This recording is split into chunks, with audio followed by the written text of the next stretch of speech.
அங்க இருக்கிற சேட்டலைட் டவரோட உதவியால தான் ஹேக் பண்ணிட்டு இருக்காங்க. அதை அழிச்சிருங்க.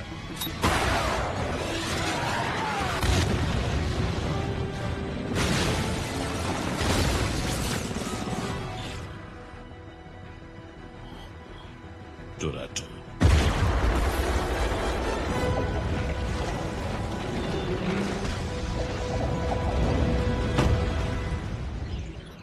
என்னாச்சு? கிட்டத்தட்ட முடிஞ்சிருச்சு.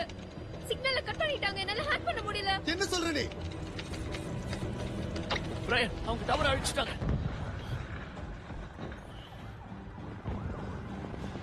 டாடி, ஏதாவது பிரச்சனையா? டேடிக்கு ஒரு முக்கியமான வேலை இருக்கு.